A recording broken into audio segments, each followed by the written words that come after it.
Halo, Assalamualaikum, saya Dokter Lia. Ayo kita nonton video kali ini ya.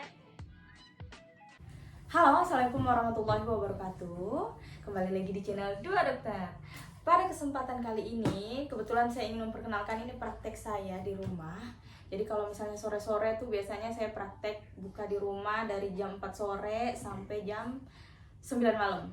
Nah, kebetulan hari ini ada yang lagi mau main nih ke rumah ataupun ke praktek saya ini. Nah, ini adalah seorang apoteker andalan dari Kalimantan Barat yang tentunya akan membantu kita dalam menjawab beberapa pertanyaan nih terhadap masalah-masalah obat yang tentu saja sering menjadi pertanyaan terutama pada ibu-ibu, yang nanti akan lebih jelas lah apa sih pertanyaan yang mau saya angkat pada kesempatan kali ini. Oke, langsung saja kita panggil orangnya. Sebelumnya jangan lupa salam sehat, jangan sampai sakit ya. Baiklah, pada kesempatan kali ini saya mendatangkan Pak Apoteker Fahli Arfimas. Pak Fahli, sebenarnya Pak Fahli ini lulusan mana sih? Saya alumni Universitas Tanjung Kalimantan Barat. Jadi sama. Saya di jurusan kedokteran, beliau di jurusan farmasi yang melanjutkan ke apoteker. Nah, gini nih Pak, ini kan terlanjur Bapak main ke sini nih. Terlanjur ya kita jadikan konten ya. Bahwa memang beberapa pertanyaan terutama ibu-ibu dan kakak saya, Mia Novia, nih YouTube-nya. Nah, itu tuh sering nanya tuh, sebenarnya ketika dia kan memiliki anak ya, umur sekitar 2 tahun, kadang-kadang terkena demam tuh Pak. Nah, ketika demam itu kan biasanya itu ibu-ibu tuh stok, dia nyimpen suatu obat demam, biasanya kan sirup ya. Nah, untuk jaga-jaga ketika misalnya demam biar langsung bisa diberikan, takutnya kan demamnya misalnya datang malam. Nah, apotek lagi nggak buka nih, makanya biasanya ibu-ibu itu seringnya nyimpan obat demam. Nah, biasanya obat demam yang sudah dipakai biasa disimpan lagi tuh Pak oleh ibu-ibu. Ya. Cuma ibu-ibu tuh sering bertanya-tanya ya teman-temannya, apakah memang obat-obatannya itu bisa dipakai dalam jangka panjang atau pada jangka waktu tertentu saja setelah dibuka tutup botolnya, tutup botol sirupnya gitu ya.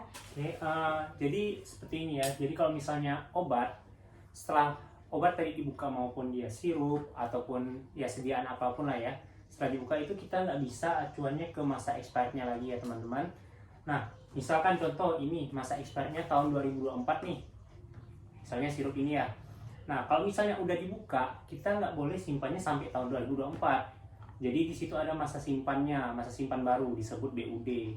Nah, jadi masa simpan untuk sirup itu umumnya 14 hari setelah dibuka tadi.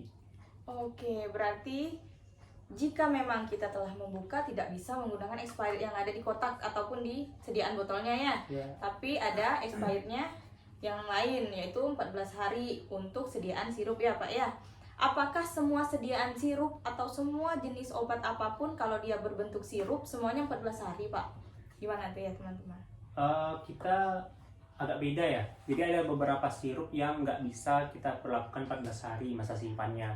Jadi ada contohnya kayak misalnya sirup kering antibiotik. Nah, itu penyimpanannya masa simpannya cukup 7 hari saja setelah dibuka. Jadi beda ya dengan sirup yang biasa.